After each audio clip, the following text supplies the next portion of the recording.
David Knight in the other studio is coming up, but we're taking your phone calls. At the start of the next segment, we're going to get into Reince Priebus, the leaker, and the details. We've known this for a long time. We have to sit on top of us. We don't burn sources. And Stone was ready to do it today, and I just had him on for 2 hours, never did it. That's how I operate. And then Cernovich separately just went ahead and dropped it. So blurted it out. Just blurted it out. Well, that's good. We hadn't even talked to him. He has great sources, too. It shows that we're all hearing accurate information. We're all synced up here, like, yeah, absolutely. So we're taking phone calls right now. Gary in the great state of Arizona, you're on the air. Go ahead. Hey, Alex and Roger. I just want you to know your products are absolutely fantastic. I've been using them now for quite a long time, and I couldn't recommend any higher.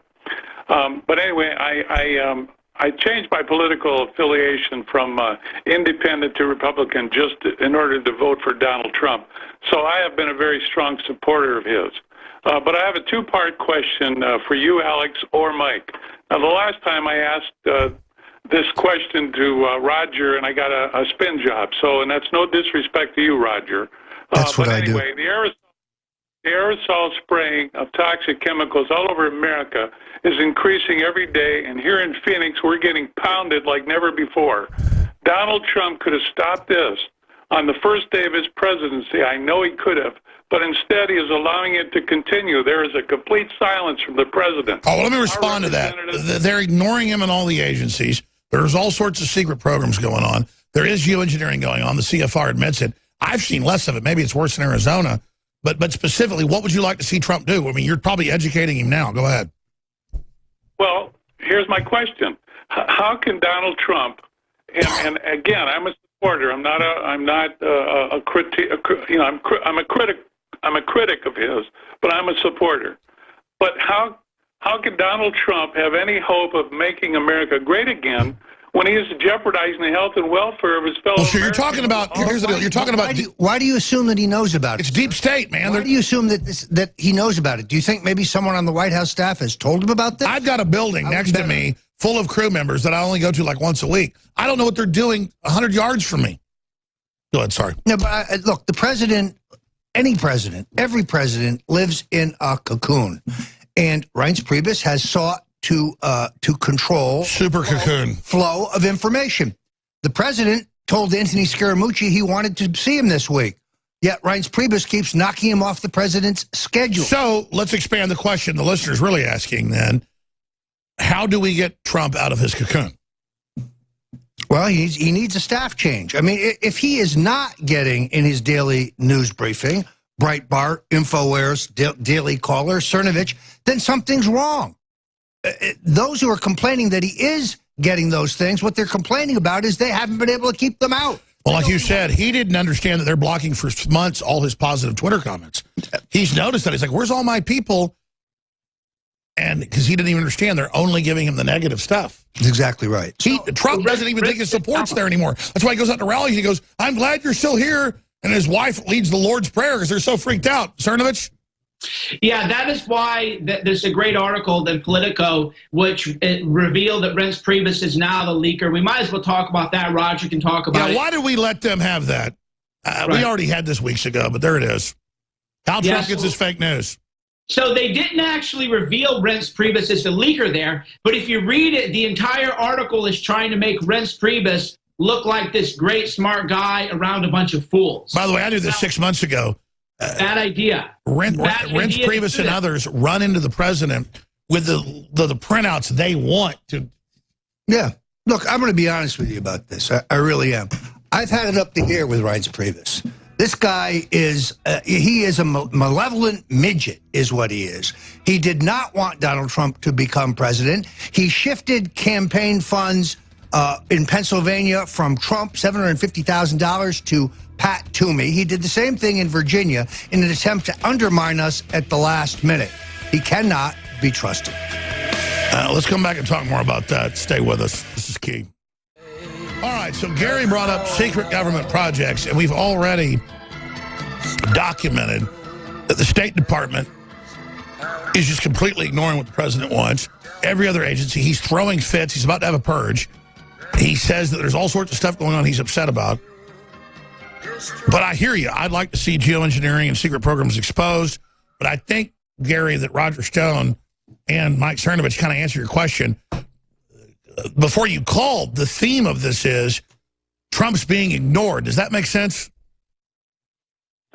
Yes, but in the meantime, I think the American people are being ignored.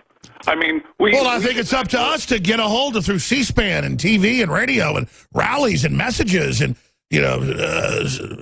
paper airplanes we throw over the wall at the White House. We need to get the message to him. It's up to us. Candidly, the president gets more of his news through television than he gets through. That's the problem. Even mainline Republicans, they still watch TV. He's 70 years old. He does get some news on the road. Well, let's talk about it. Let's put the Politico article. Thank you, Gary. Let's put the Politico article up and actually get Cernovich to comment on it. Then you go ahead. Right. So the Politico article is a Reince Priebus leak job to try to make it so that Trump won't read us anymore. So the whole article spin is that freedom fighters are giving Trump truthful information from people like us, and that this has to stop, and Reince Priebus is mad. Are we in this story?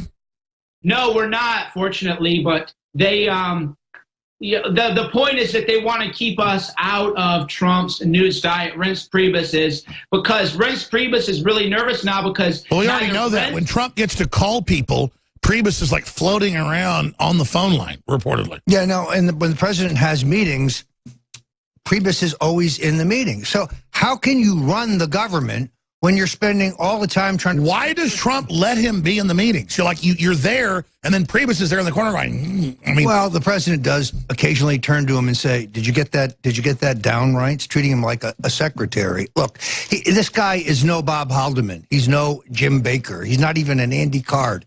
He is so over his head in terms of capability. It's a joke. He's just... But the establishment likes him because he leaks like a sieve. He should... let's appoint him ambassador to Ireland and get rid of him. The president would be better served by somebody who is loyal to Donald J. Trump. I could name 3 people who are more than capable of doing this job. How close is Priebus? My sources say that Trump's deciding, but he really wants to blow him, Spicer, and a bunch of other people out the airlock. From your intel, who is on the chopping block? I think Spicer's in desperate trouble. One thing about Donald Trump is he doesn't like to be pushed. When you push him, he resists. He does not like to be told to do things. Perfect example, David Duke. Of course you would throw David Duke over the side the first time his name came up. He'd done it a decade before. He had done it before when I was working for him. Just somebody said, hey, KKK David Duke, oh, I hate him. Because the media insisted that he do it, then he resisted, and then, of course, he ultimately did it. There's no value in having a David Duke around, and Donald Trump has no truck with racism or racists like Duke. But it's a perfect example of pushing him into a corner. So at the end of the day, he's going to have to clean house to save his presidency. There's no question about that. So he is in a crisis. He's got the people, he's got the agenda, he's got the truth behind him, but he's surrounded by traitors who don't want to compromise, who don't want him to work with them. They want to mount his head on the wall. Well, or they want to moderate him, which means emasculate him. Well, I just see how his own people bitch when he does stuff. He's the president, you're not. Why did you think, I think it's the cherry on top with the nut sprinkles, why did he hide in the bushes? Why did Sean Spicer last week hide in the bushes? He really was. Because I don't think he wanted to go out there and defend the President of the United States. What was the great quote I read the other day from a White House staffer who said, oh, my God, what has he done now? I mean, this is the same thing I saw, by the way, under Reagan, where they underestimate the principle and his strength and his power and they're weak and talent, right? And they don't want to fight; they want to compromise. They're followers; they're not leaders. I mean, here's my deal: I don't want the White House press job. I'm not even saying I would get it. The point is, it'd be fire breathing, it'd be unapologetic, they'd be on their heels.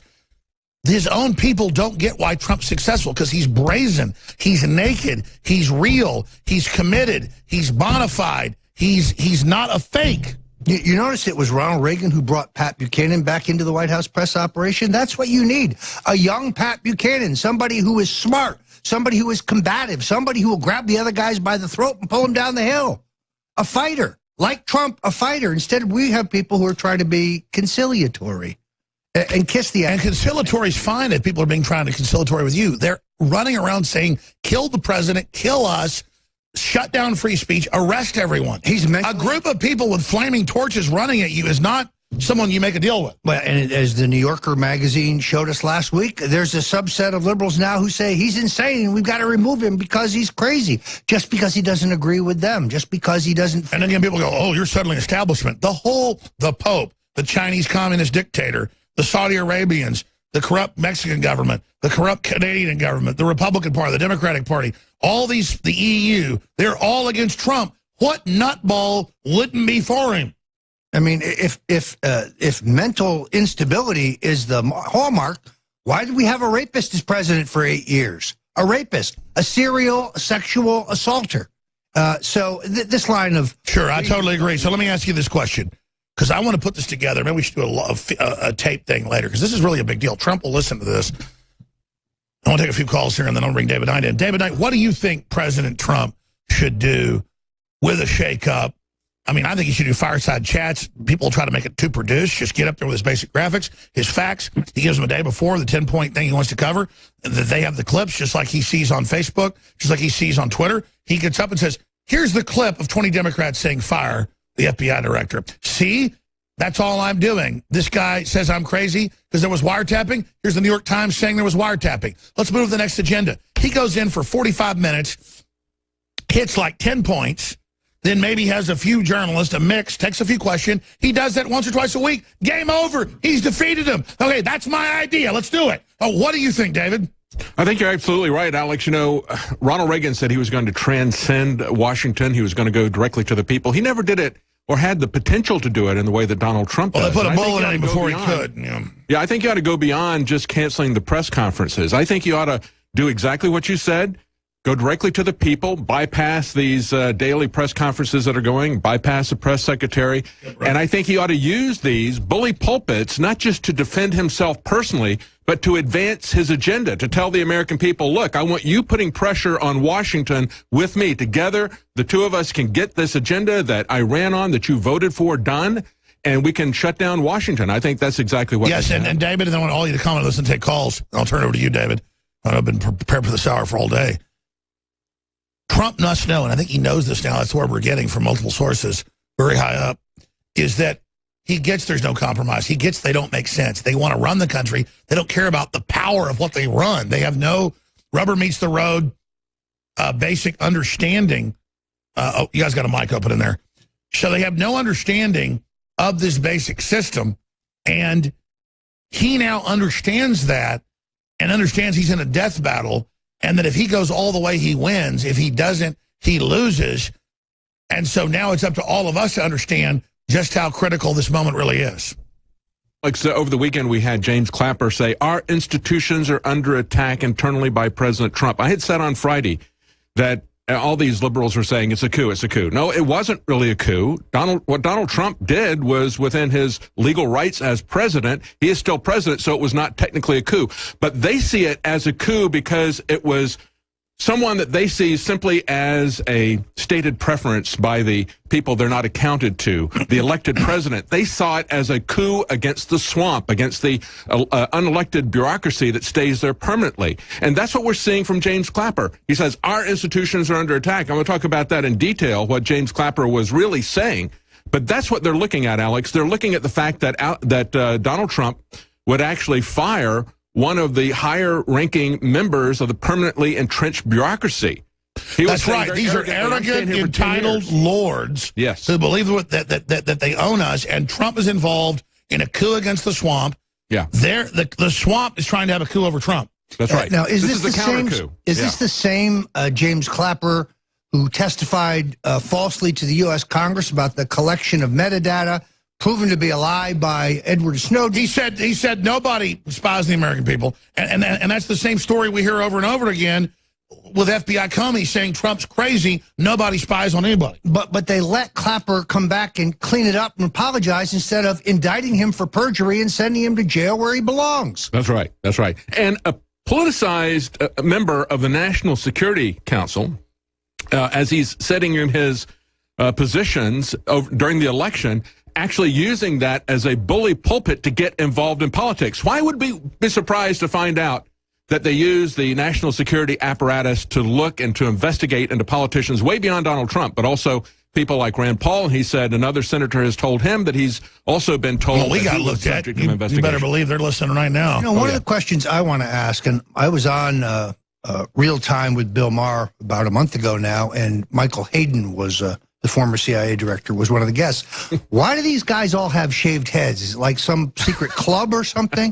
Did you ever notice this? Brennan, a Clapper, I mean, all of them. Hayden, they all have these shaved heads. It must be some like secret signal or something. Well, I think there's not some such secret signals when they brag about what they're doing. I mean, James Clapper's got to be the worst poker player in the world. When he was lying to Ron Wyden, he's like, looking down and rubbing his face. But then you had Michael Hayden go to Washington Lee University and brag about the fact that he didn't need any special provisions under even the Patriot Act, which is unconstitutional. He said, I had a direct order from the president. I could do whatever I wanted. That's the mindset of these people. And he has the nerve to go on with Judge Napolitano and say that he's a libertarian. At that point, it's just totally insane. It's totally crazy. Do you remember when Nixon said, if the president orders it, that makes it legal? That's right. And how all the lefties went crazy when he said that? That's right. Where were they when Hayden said essentially? That's right. Let's take a few final calls and let David Knight take over. But Mike Cernovich, you've been holding there patiently. Your take on what you've just been hearing. Oh, no, I'm just listening in. It's great roundtable discussion, so I don't have anything to add. You do have stuff to add. That's I mean, what's the next big shoe drops from your intel? You said we're going to be very, very happy soon about what Trump's about to do from your sources. Well, Roger covered the Sean Spicer angle. Trump knows he has to get rid of Rents. He has to get rid of Spicer. I don't know that he's going to fire Spicer right away, though. I think he's playing mind games on him because, as Roger will tell you, Trump likes to pit people against each other because competition brings out the best in people. And now Spicer is, because Spicer's a beta male, so now he is shook up a little bit. And I don't think he's going to rise to the occasion. So I don't think he's out right away. But Trump is definitely letting him know, hey, I'm interviewing these other people. You better up your game. You better quit hiding in the bushes. You need to call on alternative media. I mean, talk about media strategy. Why is Spicer giving the first questions to the fake New York Times, to the fake Associated Press? Why isn't he asking alternative media more questions? Why is there all this butt kissing? I mean, doesn't he get that doesn't get him anywhere? Well, look, I think we all know that Katie Walsh, who was the deputy to Reince Priebus, was fired because they caught her leaking. Who do you think directed her to leak? Reince Priebus is the leaker, and the leaks are not. Oh, yeah, we went to break and never got to that. I'm never good at our biggest story of the day. Dun, dun, dun. Mike Cernovich. Then, of course, Roger Stone. Stone told me before the show, he's ready to go after Priebus. He's the leaker. Now, you're saying this Politico thing basically shows he's the one. Let's both spend a few minutes on that, then final calls.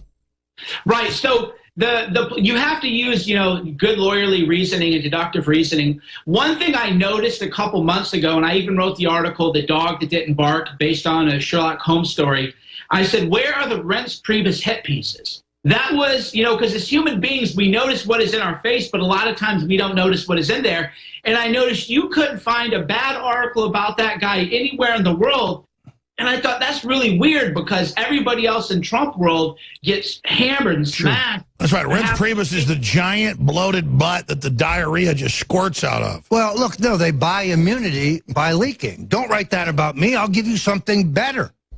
Is it incidental that that days before Anthony Scaramucci, a patriot, a guy who is better on TV defending Donald Trump, in my view, than anyone else, that there's a hit piece on him about his business dealings, all of it bogus? Who planted that? How did that get in the paper? I can tell you, Reince Priebus, that's how. Now, I'm not against short people. I'm not the tallest guy. I mean, like, 5'11", but I'm told that Reince Priebus is basically 5 feet tall, and actually, it's Napoleonic, I think, is what you're trying to say. I mean, I think that the guy is, he's out of his depth here. He doesn't have the administrative capability to do this job. You can't be both in the meetings trying to cover your ass with the boss and still have time to run the federal government. I was about to say, I mean, this guy's clearly a weasel, and Trump knows that. So how long until Reince penis is gone? Look, you can't push Donald Trump. It is always a mistake. He will do the right thing, but this is broken. It's not working. One does not have to be a genius to see that. Now, do they have dirt? Because Trump's saying, hey, better watch out. I'm recording conversations. All the phone calls are recorded. The media acts like they don't though that's true or not, that's just a fact. It's not dirty. It's going on.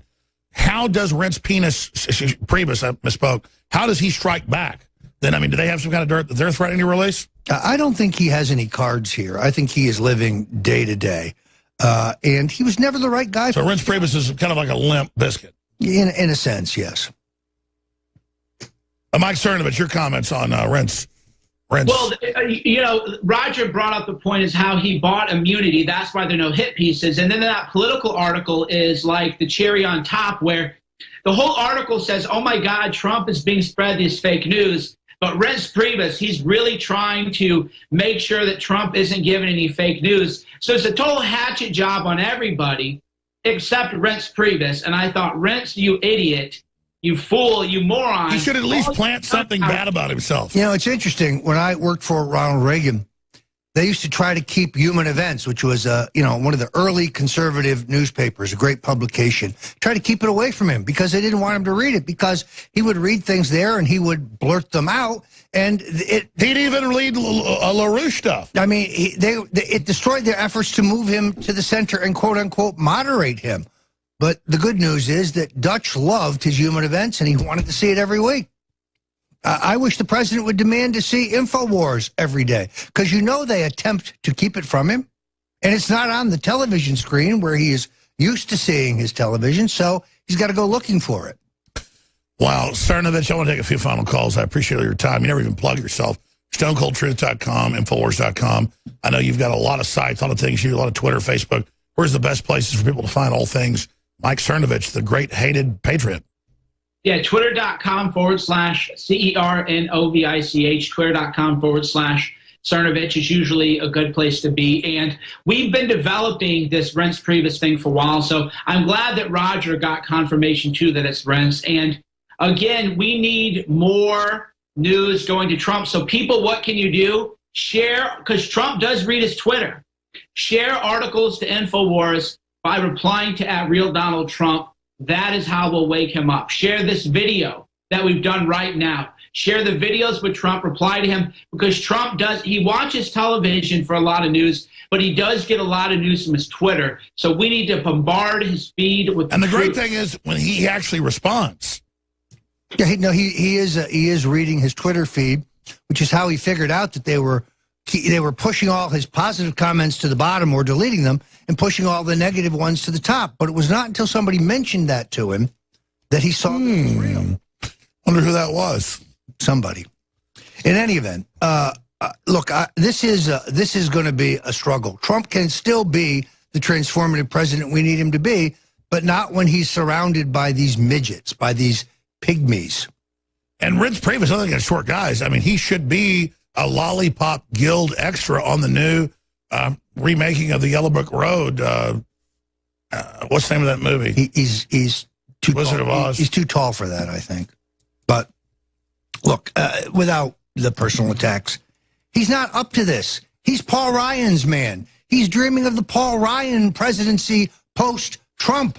Trump needs a Trump loyalty. Is he dreaming of Paul Ryan coming in and, you know, like with the roses? Very definitely. And a bottle of wine? And no, them like holding hands and getting like a carriage? Driving around D.C. together? They are plotting a future. Is it true that Reince Priebus and Paul Ryan? They're very close, but I'm not going there. Look, you have to have a guy who is loyal to you.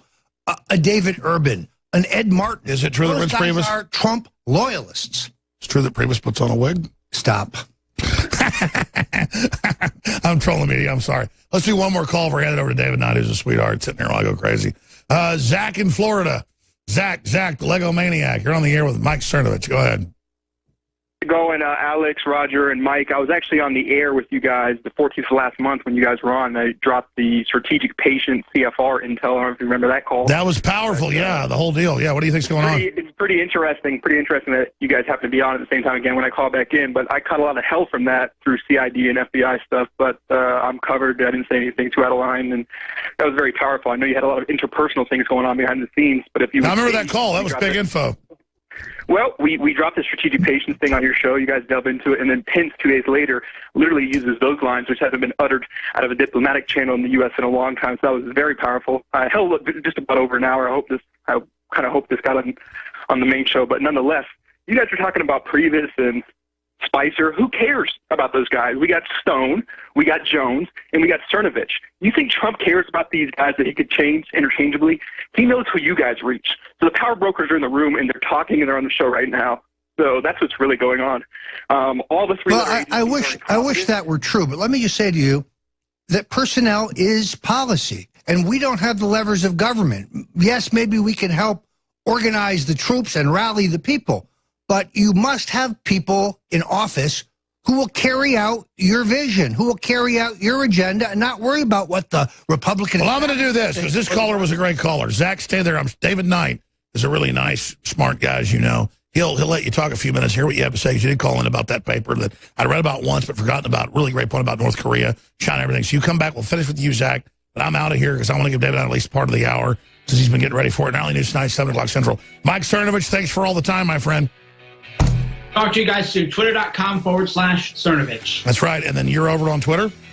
Roger J. Stone Jr., Jr. All right. And I'm Real Alex Jones, and everywhere else, we're under attack. They're trying to shut us down, so thank you all for your prayers and your supports. We have Donald Trump is my president shirts at cost to flood the world with them at InfoWarsStore.com. Welcome back to the Alex Jones Show. I'm David Knight on this Monday, May 15th, 2017, our last half hour here. I'm going to go back to Zach, who was holding. They didn't finish the phone call that got through. I'm going to let the rest of the callers go because I want to get to some news here. I want to unpack what's really at stake here with this Microsoft ransomware that happened. I want you to understand what's behind that. I want to talk about the real coup that happened in Washington and the counter coup that is being conducted by the intelligence community, by the Washington bureaucracy, and by the Washington press against Donald Trump. That's what's really going on there. And we've got some other news as well from Rand Paul talking about the sentencing changes out of the Attorney General's office in terms of stepping up the war on drugs. Big mistake, and we'll tell you why in just a moment. Real quickly, let's go back to Zach in Florida. Zach, go ahead and finish up with what you want to have to say. Thank you very much, David. It's a pleasure to be with you, and thanks for holding me over. So basically I called in on the 14th of last month when Cernovich and Jones were speaking, and I kind of brought up the point of strategic patience, which is the CFR game that's pretty critical when it comes to North Korea and our position diplomatically with them. Mm-hmm. And then right after that show, you have Pence going to South Korea and Japan, and then you start seeing the strategic patience thing being brought up. Obviously, things are changing as far as our strategy goes, and I know Alex is going through some interpersonal things, so maybe it wasn't followed up on, but it just goes to show how powerful the reach of InfoWars is. Obviously, I work with DoD, but the fact that it was said on that show, and then you could see through, not just intelligence, but obviously military channels, that word got down the chain, and they were literally using the term strategic patience, so it kind of broke their paradigm, which was powerful. But yeah, we've seen that happen a number of times. As a matter of fact, it's about a year ago, we started saying there isn't a left-right paradigm. That's a false dichotomy that they've sold people. We need to understand that the fault line here is between nationalism and globalism. And I think we were saying that first. Maybe we weren't. I don't know. But it became a central point of the campaign. I think one thing that illustrates that today is one of the news items that I had here.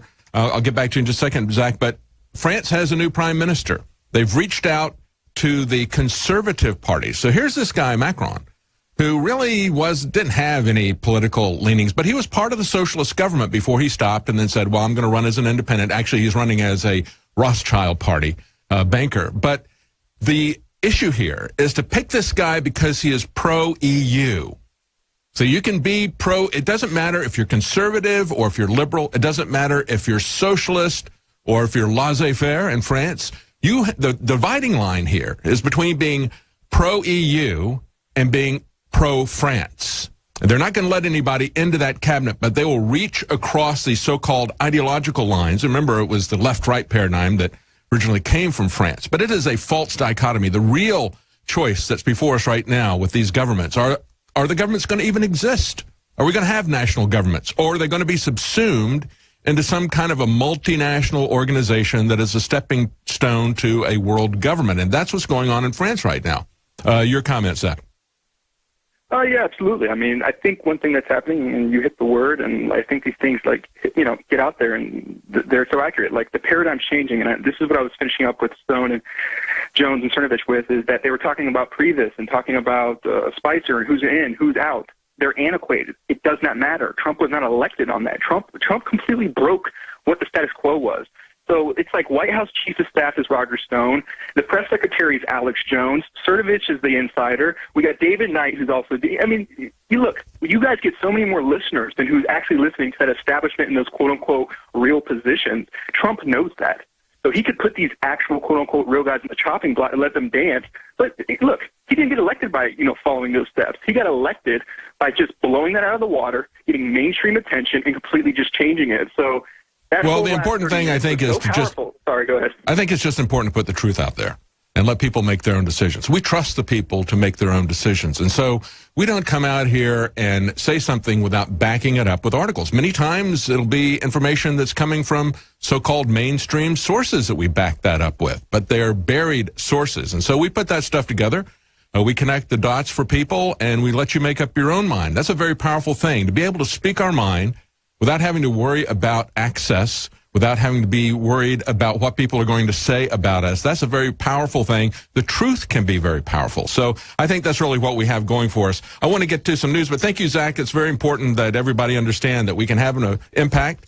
You can forward these articles, as they were just saying, forward those to Donald Trump. Forward it to his Twitter account. That's one way that we can get to him. And I believe that we need to break this bottleneck, this wall that is being erected between the American people and Donald Trump, and that is the Washington bureaucracy. And in that, I would include the press as part of that. Last week, there was this article that was on Drudge Report, the not-so-viral firing of James Comey, and they said, despite the wall-to-wall media coverage, most Americans, according to measurements on Facebook Interaction, didn't really care about that much. But the press does, and they care very much about it. Those who are in Washington care very much about it. We have Preet Bharara said, are there still public servants who will say no to the president? This is a featured article on the Washington Post today. Well, I would ask Clapper, what do you really think is the constitutional structure of the government? Clapper said yesterday on CNN with Jake Tapper, it was Clapper and Tapper. Hey, they should do a show together. Former Director of National Intelligence James Clapper said, our institutions of government were under assault by President Trump. This is the way it went. He said, our institution is under assault both externally, and that's the big news here, is the Russian interference in our election system. Well, show us some evidence or shut up. Put up or shut up, James Clapper. You politicize this as someone who was head of the intelligence agencies. This is a guy who, as we pointed out before, he lied to everyone just before the Snowden leaks showed what a liar he was. But we could tell he was lying. We knew he was lying, and his face showed that he was lying. But then he goes on to say, and I think as well, our institutions are under assault internally. And then Tapper says, internally, from the president? He said, exactly, said Clapper. And then Tapper comes back and says, because he's firing the checks and balances? He's firing the checks and balances? And then James Clapper says, well, I think the founding fathers, a system of 3 co-equal branches of government and a built-in system of checks and balances, and I feel as though it's under assault and it's eroding. Okay, so I would ask Clapper, what branch of government is the Department of Justice? What branch of government is the NSA or the CIA or the bureaucracy? Understand, when all this stuff began, back in the 1970s, we knew that the government was spying illegally on Americans in violation of the Constitution, violation of the Fourth Amendment requirements to get search warrants, to say, I believe, before a judge, I believe this person is committing a crime. Here's why I believe that, and here's where I want to search them, the person, the place, the time, the reason. Go before a judge, get an order. No, we don't do that anymore. And as a matter of fact, we weren't doing that back in the 60s and the 70s. As soon as these agencies were created, they went rogue. And so we had the Frank Church Committee hearings. And remember, they did all of the talk about the assassination to get the public's attention away from the fact that it was the public that was the target of the CIA, not so much Castro. And they were very successful at getting the public's information, not very successful at assassinating Castro. But we saw the heart attack gun. We saw all that stuff. You didn't even hear much about the Pike Committee hearings. The Pike Committee hearings focused more on the NSA. The Church Committee hearings focused on the CIA. The Church Committee hearings were in the Senate. The Pike Committee hearings were in the House. And when they had the director of the NSA, which at the time, and for very long after that, when I was working at Texas Instruments in the early 80s, I knew a guy who used to work for the NSA. He had retired And they would laugh about it. He said, yeah, I used to work for no such agency. That was what everybody said the NSA stood for. Because in the 1970s, when they were having these hearings, and Congressman Pike called the head of the NSA to come testify as to why they were spying on Americans, he said, I want to see, I've seen the charter for the CIA. Where is your authorization? And he says, I'm not going to show it to you. We were created by an executive order by President Truman, and I'm not going to show it to you, Congressman. That's the contempt with which these people hold our Constitution. That's the contempt that they hold the checks and balances in our government. That's what you need to understand. Out of that came the Foreign Intelligence Surveillance Act that was supposed to restrain the intelligence agencies from spying on Americans without cause. And now we know what's happening with all of that. But that's the idiocy of all this. Of course, the Department of Justice is under the president. And we don't have checks and balances, mainly because we've had the Congress abdicate their power to the bureaucracy that then does whatever they wish. And if we want to know where this is going, take a look at Rand Paul, who's continually pointing out the fact that it's not just President Trump who was spied on. It was Rand Paul who said, you don't get a search warrant for Mr. and Mrs. Verizon. And so Rand Paul says, hey, I know people have come to me and said that I was unmasked, I was surveilled on. And there were other people who are other presidential candidates, people who are other congressmen and so forth. He says, I know now of one other senator who has already confided to me that he was surveilled by the Obama administration, including his phone calls. So when all this comes out, said Senator Rand Paul, if there are political figures from the opposition party, it's a story that is bigger than any of the allegations with regard to Russian collusion. Do you understand that? If our government has politicized the massive surveillance state that in and of itself is unconstitutional and should be a concern to all Americans. But if they have politicized that, that's the story. The people like James Clapper would be involved in that. And of course he is politicized. As he was still in his office before he stepped down, he was getting involved in the campaign. That was outrageous. A military man who would do that as Department of Defense, if he was a soldier or a general, he would be immediately dismissed for getting involved in politics. But these spooks can get involved in electoral politics during a presidential election like James Clapper did and face not only no discipline, but as we were talking about before, the fact that he could lie to Congress and there'd be no consequences for this guy. Of course he's lying to us now. James Clapper is a liar. You shouldn't believe anything this man says. Earlier this month, they point out, Paul announced that sources have told him he has been surveilled by the Obama administration. This is Breitbart, I believe, and that he has requested information from the White House and congressional intelligence committees on whether he's been surveilled, unmasked, or searched for within intelligence reports. He said, it's about your own government spying on the opposition party.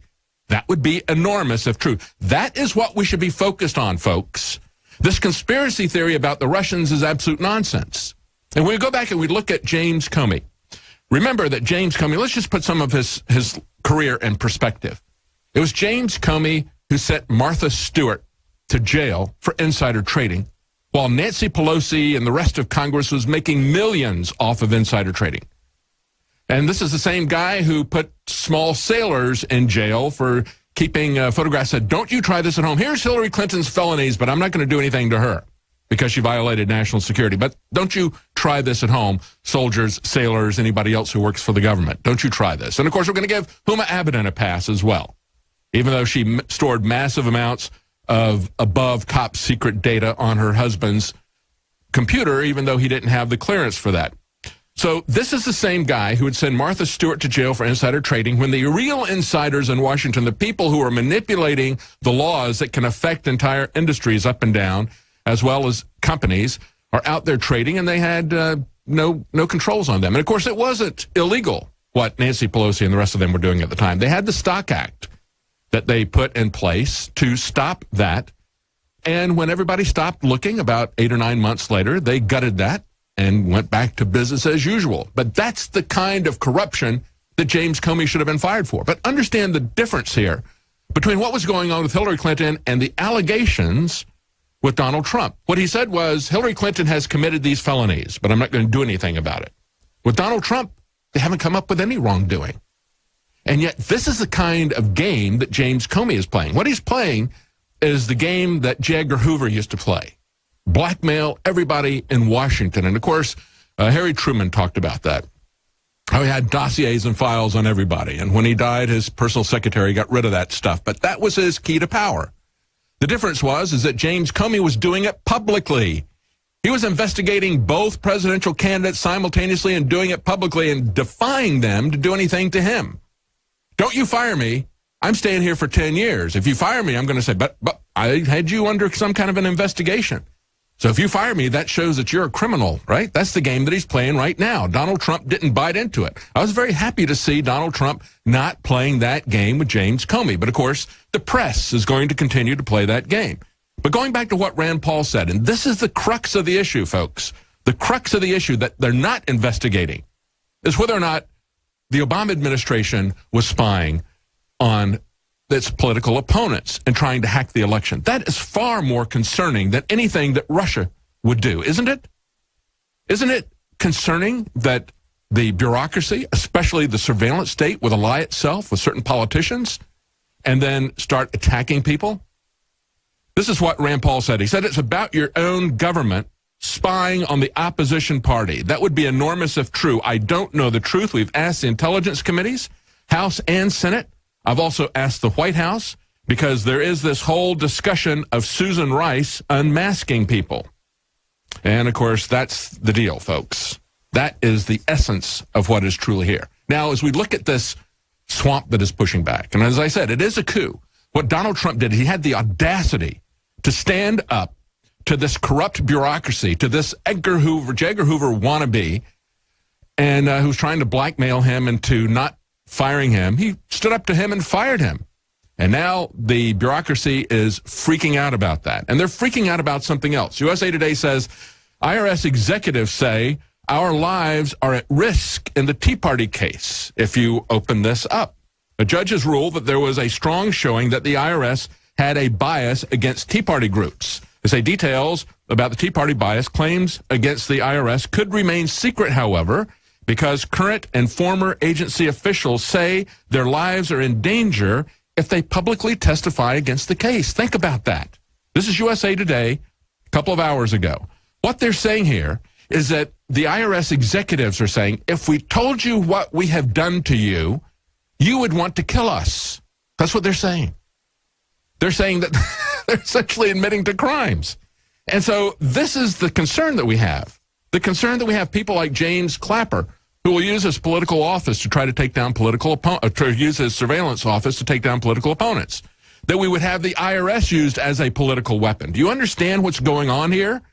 This government is way beyond doing any minor adjustments. We're either going to have to cut this thing off or we're going to have to do massive amputations in Washington if we don't cut the head off. This is something, this is like a cancer.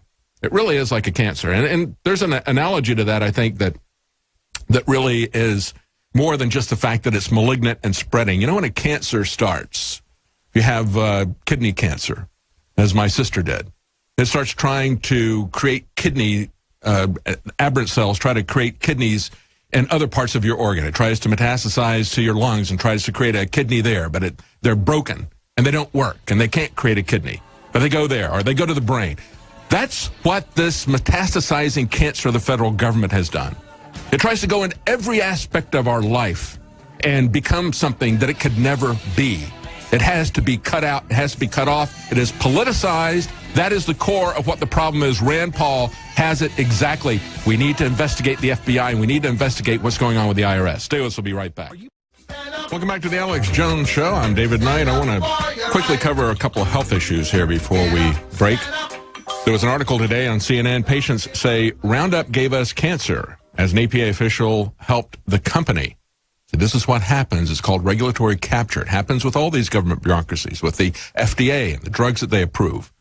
You wind up having a system with the FDA where all the drugs are approved on a pass-fail basis. Well, we don't live in a digital world. It isn't either perfectly safe or totally prohibited. There is a floating scale. You need to be aware of that. You need to understand what the risks are, what these drugs can do, and what they can do to you. But they don't give you that information. Then, of course, if you get something from the FDA, a prescription drug, and you have an adverse reaction to it, or somebody in your family, as I've known this happen to people, they die from this drug, and they were not really informed about what happened with it. You know, they go through the motion of it, just like if you have a vaccine, they give you the flyer, the insert that you don't have time to read all that information to. But, of course, it's approved by the FDA, so you can't really win if you sue that company in court. But now we see with the EPA, they're saying, these patients say that an EPA official helped Monsanto to do this, and they say there's 800 cancer patients are suing Monsanto, claiming the company failed to warn consumers about a risk of cancer from the weed killer, Roundup. Monsanto insists that Roundup is safe. And I have personal experience with this. We had a dog of ours who died from getting out and getting into neighbors' lawns after they had been sprayed. That neighbors would do this, and they would put these little signs up. And we had a dog that was an escape artist. He got this kind of lymphoma that they say happens with these weed killers. And I thought, well, how in the world did he get this? He's a young dog, otherwise healthy. We fed him very healthy food. And then I heard this news story about farmers who were spraying their crops with this stuff, and they came down with the same cancer that my dog had. So the basset hound in our neighborhood, our basset hound, was really kind of the canary in the coal mine. I've seen this type of thing happen. And then, of course, when we look at the water, we've had a couple of stories in the last couple of weeks. Another one from USA Today. Beyond Flint, Michigan, excessive lead levels found in almost 2,000 water systems across all 50 states. I can talk to you about our Alexa Pure water filter, because when I saw these stories, and I saw this story about the EPA, I can't do anything about people who are spraying stuff who are my neighbors.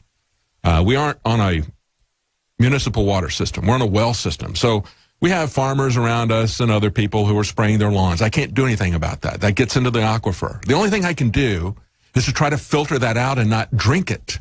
And the same thing is true whether you're on a municipal water system or whether you're on a well. There's going to be stuff that is going to get into the water. And so the headlines, USA Today, Beyond Flint, excessive lead levels found in 2,000 water systems across all 50 states. Daily Mail, nearly 30 million Americans drinking dangerous contaminated tap water linked to cancer, birth defects, lead poisoning. This is from another source, the Natural Resources Defense Council. They have the states listed, the 10 worst offenders. Number one, right there, Texas. See, I imagine that's one of the reasons why Alex was doing this. See, I want to have clean water.